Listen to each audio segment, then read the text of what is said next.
Ferran Torres, Savic. Ferran, on lui a rien demandé. On va commencer même par la minute Ferran. Ferran, on lui a rien demandé. On lui a dit, Ferran, rentre sur le terrain parce qu'Ansu Fati, il est là. Il ne fout absolument rien. Tu as Ansu Fati qui n'est pas vu pendant tout le match. Donc du coup, tu fais rentrer Ferran et tu te dis que peut-être que Ferran va ramener quelque chose.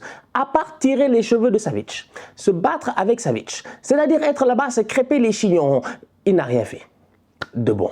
C'est compliqué, franchement. Salam, salam outsider, le débrief commence maintenant. Ce débrief est sponsorisé par OneFootball, l'application numéro 1 pour suivre l'actualité footballistique dans le monde. OneFootball vous permettra de suivre l'actualité du Barça qui reprend la tête de la Liga. La vérité, elle est là. Il n'y a que OneFootball, je dis bien, qui va vous permettre de suivre ce qui se passe journée après journée. L'application, elle est gratuite, elle est disponible dans le Android Store et dans le App Store et le lien pour la télécharger, il est là dans la description. Le Barça de Xavi l'emporte aujourd'hui 1-0 face à l'Atlético Madrid au Wanda Metropolitano. Franchement, on va être très sérieux en toute honnêteté. Ce Barça-là, dans la même semaine, ils nous ont montré deux visages. Deux visages, je dis bien. Ils devaient taper Intercity. Ils devaient normalement aller là-bas dans ce match interscolaire-là, interclasse. Ils devaient aller là-bas, s'échauffer, se mettre en forme pour venir taper l'Atlético. Le Barça est allé là-bas, ils se sont stressés et le fait de s'être stressés, peut-être que ça leur a fait du bien parce qu'aujourd'hui, ils sont arrivés face à l'Atlético et ils ont gagné le match 1-0 sans avoir bien joué. Sans avoir réellement bien joué, on va être très sérieux. C'est un Barça qui offensivement a été pauvre. C'est un Barça qui galère devant. C'est pas normal. Ansu Fati, il est là. Parce que franchement, on va commencer directement par la minute Ferran Torres. Mais avant de parler de la minute Ferran Torres, il faut d'abord passer par la seconde Ansu Fati. Ansu Fati, il est là. Il est sur le terrain. J'ai eu l'occasion de le dire. Le boy, depuis son retour de blessure, c'est difficile pour lui. Il galère énormément. Il n'arrive pas à s'en sortir. En début de match, il a deux frappes normalement. Je pense qu'un attaquant qui est sharp, un attaquant qui est vif, un attaquant qui a du temps de jeu, qui est bien mentalement, qui est en confiance, peut-être qu'il réussit à éviter le contre des défenseurs. Ansu Fati se fait contrer deux fois. Tu le cherches pendant tout le match, pendant tout le temps qu'il est sur le terrain, tu ne le vois pas. Je suis désolé, Messi nous a trompés. Messi a fait passation de service, on lui a rien demandé. Si Messi n'avait pas pris Ansu Fati dans ses bras pour être là en train de sourire, en nous faisant croire que wesh machin, tout ça, j'ai vu un autre boy qui est capable d'être aussi fort que moi, tout ça et tout, peut-être qu'on n'en serait pas là. Le problème, il est simple, c'est que le boy, il porte le numéro 10, il est au Barça. On a eu l'occasion de voir ce qu'il a fait avant qu'il se blesse. Début, mais rapidement, taf, on se disait même le boy, il peut jouer ailier et plus tard, il finira numéro 9. Il y avait tellement d'espoir sur Ansu Fati qu'aujourd'hui, sincèrement, on va être très sérieux. C'est le désespoir. Ansu est nul. Il se gère pas, franchement. Ansu, gère-toi. Ansu, tu es un tocard. Ansu, tu es un tocard. On va commencer à t'attaquer dès maintenant. Je ne vais pas attendre la saison prochaine. Je ne vais pas lui donner le temps de respirer. Aujourd'hui, au Barça, il y a deux tocards. Le premier, c'est Ansu Fati. Le deuxième, c'est Ferran Tocard Torres, qui reste un tocard. Ferran Tocard Torres, Ferran Bagarre Torres. On lui a rien demandé. Il va se bagarrer avec Savic.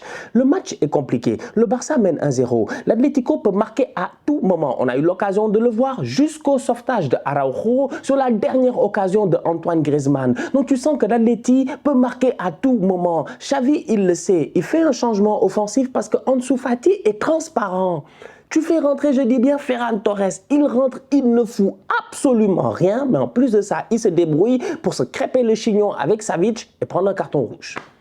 Donc franchement, on va être très sérieux. Ce Barça gagne aujourd'hui 1-0 face à l'Atlético. Certes, il y a des choses positives dans ce match-là. Cependant, offensivement, jusqu'à présent, ça se voit que c'est poussif. Et individuellement, il y a trop de boys qui sont under the level. Ça, c'est la vérité. Si le Barça a l'ambition, je dis bien, de revenir un top au club, top Ligue des Champions, machin, tout ça, mais tu as besoin de... Normalement, on ne doit même pas être là en train de parler des boys. On doit venir dire, ouais, bravo, bon match, on passe à autre chose. Mais c'est quand la dernière fois on est venu calmement, on a dit, bravo, bon match. C'est rare, c'est très rare. Franchement, Ferran Torres, cette année, c'est quand il fallait jouer le Victoria Plixen qu'il a été efficace. Quand même, sincèrement. Donc le Barça gagne 1-0, très belle victoire. 3 points très importants. Dans une semaine qui a été compliquée, le Barça nous a montré qu'ils sont capables d'aller puiser, je dis bien, dans leurs réserves et dans leur vergogne pour gagner ce genre de match difficile-là. Maintenant, il va falloir qu'individuellement, les boys se gèrent. Il va falloir qu'individuellement, les boys se gèrent tout simplement parce qu'au milieu de terrain, aujourd'hui, si tu regardes bien, parce qu'il y a trop de problèmes. Xavi me fatigue, il y a des boys, il me fatigue. Busquets est sur le terrain face à l'Atlético. Il est là, il court.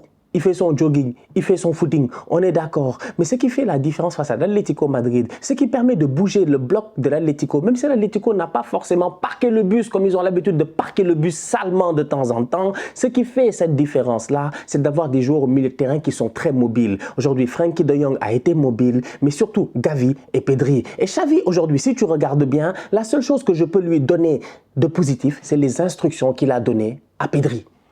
Parce que Xavi, quand il met ce système de jeu-là, je dis bien cette saison, les fans du Barça ne me laisseront pas mentir, on a eu un Pedri qui galérait, qui était esselé un tout petit peu sur le côté gauche parce qu'il manquait d'ailier. Aujourd'hui, tactiquement parlant, c'était cohérent. Franchement, c'était cohérent. C'était quand même très très cohérent. Mon seul problème, c'est le changement. Pourquoi Busquets ne sort pas? Parce qu'à un moment donné, sincèrement, Pedri et Gavi, les deux, ils se sont beaucoup relayés, ils ont beaucoup permuté, ils étaient très très bien synchronisés. Le boy Baldé, il collait la ligne. Donc du coup, ça a forcé Marcos Llorente de constamment regarder derrière lui et de surveiller son coéquipier Molina. Bref, tactiquement parlant, si tu regardes bien, il y avait des choses qui faisaient du sens. C'est pas parce que Ansu Fati il est devant, il ne fout rien, que Ferran Torres il rentre pour se bagarrer et que je dis bien Ousmane Dembélé il marque mais il frappe beaucoup à côté, que ça veut dire que dans le jeu, il n'y avait pas des choses qui étaient pertinentes.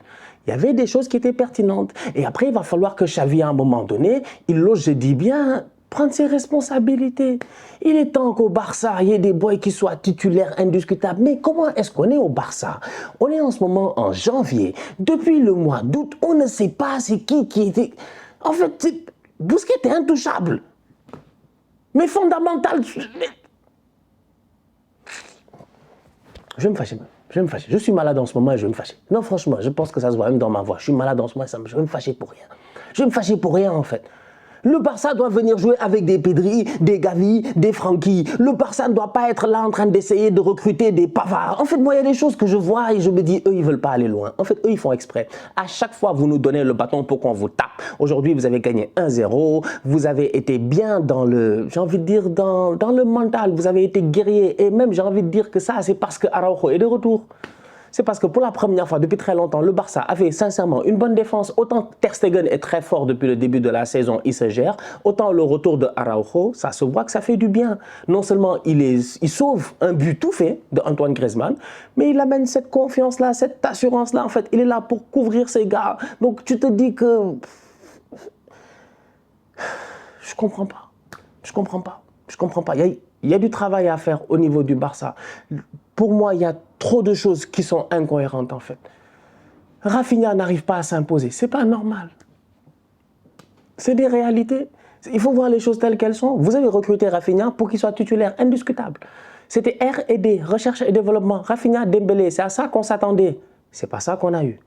Rafinha, il est là, il galère à s'imposer dans cette équipe-là. Ansu Fati, c'est difficile. Ousmane Dembélé est très bon, nous tous on le sait. S'il marquait un peu plus, ce serait bien. Mais bon, voilà. Franck Kessié, il rentre, tu vois qu'il n'est pas sharp.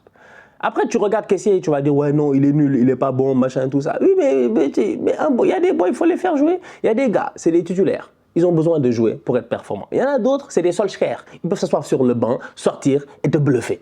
Tout le monde n'est pas comme ça. Donc il y a des boys, c'est des titulaires, ils ont besoin de jouer, de sentir que l'équipe c'est la leur. Mais aujourd'hui, l'équipe là appartient à des gars qui vont mourir après-demain. C'est ça le problème. Une équipe qui est prise en otage par Jordi Alba, Sergio Busquets, Sergi Roberto, machin, tout ça. Vous voulez aller où? Il y a du travail à faire. Donc la victoire 1-0 ne doit pas, je dis bien, faire oublier aux gens qu'il y a du travail à faire encore au Barça. Xavi doit travailler, Xavi doit oser. Il doit arrêter d'avoir peur. Franchement, je ne comprends pas. Je ne le comprends pas, Xavi. Franchement, je ne le comprends pas. Je ne sais pas si le Barça compte recruter en janvier au poste d'attaquant. Parce que pour le moment, ça parle de Pavard. Vous voyez, c'est qu'Alemani, tout l'été, il a bien travaillé. C'est pour maintenant venir faire le tocard. Pavard. En fait, quand vous vous asseyez calmement chez vous, vous réfléchissez bien, vous vous dites, c'est Pavard, vous allez avoir au Barça. Vous, au Barça, vous voulez qu'on continue à vous. Vous voulez de temps en temps qu'on continue à se moquer de vous. Parce que Pavard n'est pas un recrutement sérieux. Certes, vous avez des problèmes au poste de latéral droit. On le sait. Mais regardez vers le futur. Mais regardez plus loin que le bout de votre nez. Franchement, vous êtes là, vous êtes bloqué sur des joueurs qui sont des has-been. Des boys qui ne peuvent pas vous aider, je dis bien, à sortir de la galère. Des boys qui n'ont pas l'envie, la grinta à la fin. Ils ont déjà gagné des titres que franchement, je ne sais pas, ils sont déjà champions du monde, machin. Ils ont besoin de gars qui ont faim, des Baldé, des boys qui ont faim. Franchement. Donc aujourd'hui, tu regardes cette équipe du Barça là, tu te poses des questions offensivement. Ferran n'est pas bon. Ansu n'est pas bon. Robert est suspendu. Mais que fait Memphis Depay jusqu'à présent sur le banc? En fait, Memphis aussi, c'est un de ces boys-là qui a besoin d'être mis en confiance. C'est pas un Solskjaer, c'est pas un boy qui sort du banc. Donc Memphis, oui, ok, il n'a pas convaincu Xavi la dernière fois en Copa del Rey, machin, tout ça. Hop, tu le mets 90 minutes sur le banc face à l'Atlético Madrid. Alors qu'offensivement parlant, peut-être qu'il peut t'apporter quelque chose.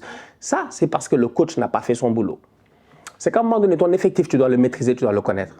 Tu dois connaître, je dis bien, les différentes personnalités des gens dans ton effectif. Et aujourd'hui, j'ai l'impression que Xavi, les boys là, il y a certains boys qu'il maîtrise très bien, les boys espagnols, tout ça, mais les autres, il ne les maîtrise pas. Il n'arrive pas à les comprendre. Memphis a besoin d'être mis en confiance pour pouvoir performer. Si tu ne le vends pas, s'il ne part pas d'ici janvier, tu es pris avec lui pendant 6 mois. Tant qu'à y être, utilise-le bien. Négocie avec lui. Je sais pas, je me pose des questions. Quand je dis qu'aujourd'hui, c'est-à-dire que les deux sont premiers en ce moment, la Barça Real, ils sont là, mais tous les deux ont leurs problèmes. C'est ça qui est drôle en fait, c'est que tous les deux ont leurs problèmes, chacun ses soucis. Mais on va voir qui va réussir à masquer ses soucis ou à régler ses soucis au courant du mois de janvier pour finir champion à la fin de la saison. Mais pour le moment, sincèrement, ça promet. Bon match de la part de Jules Koundé sur le côté droit, il enchaîne les matchs. Et Jules Koundé sur le côté droit, finalement, je sais pas, pour moi, c'est pas un latéral parce que ça se voit sur les phases offensives qu'il galère. Ça se voit que sur les passes, tout ça, il galère. C'est pas forcément... C'est un bon joueur de football, c'est un professionnel, il n'y a pas de problème, il peut se gérer. Mais c'est pas son poste de prédilection. Koundé doit revenir dans l'axe central. Mais regarde les tocards que tu as sur le banc. Après, ça me parle de Pavard. Eh, Bellerin. Quand vous avez recruté Bellerin ici, on vous l'a dit, c'est que vous, franchement, le Barça, on va être très sérieux. Il y a trop de boys à virer. Trop de boys à virer. Bellerin, Marcos Alonso, machin. En fait, il y a un nettoyage à faire encore une fois dans ce club-là. Le travail de Alemany n'est pas terminé. Certes, le mercato passé, ils ont fait beaucoup d'efforts. Mais là, pour moi, en janvier et l'année prochaine, il faudra encore faire beaucoup d'efforts. Cet effectif-là est trop rempli de joueurs qui sont soit en fin de carrière ou peu motivés pour ramener le club là où il doit être. Au niveau de l'Atlético, j'ai quand même envie de saluer Antoine Griezmann parce que Grisou, il fait encore une fois un très bon match. Franchement, il est pertinent. En fait, Grisou, son rôle, Grisou, c'est l'attaquant-défenseur. C'est l'attaquant-défenseur. Il est trop pertinent. Il est partout, il est chiant. Il est fatigant. Il récupère des ballons. Il relance. Il est toujours là à la retombée dans la surface de réparation. Antoine Griezmann, aujourd'hui, il fait un bon match face au Barça.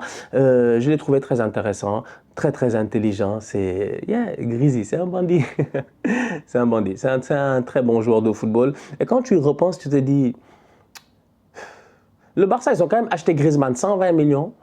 Après, ils ont négocié avec l'Atlético pour 50 millions. L'Atlético a dit, on ne fait pas jouer Antoine Griezmann tout le début de saison avant la Coupe du Monde. Ils l'ont fait jouer 1 heure par match maximum pour éviter de soulever cette clause-là qui aurait fait qu'ils allaient payer 50 millions au Barça. Le Barça s'est fâché, ils ont négocié et c'est redescendu à 20 millions. Et le boy est revenu, il revient de Coupe du Monde, il est en pleine forme, teinture rose, il performe. Franchement, l'Atlético quand même, on peut parler, mais certes, ils n'ont pas gagné ce match-là. Mais sur le cas Grisou cette saison quand même, c'est vrai qu'ils ont gagné. La famille, on se capte très bientôt pour un nouveau débrief. D'ici là, on continue à liker, on continue à partager, on s'abonne. On est ensemble, on reste en santé, c'est le plus important. Tous outsiders.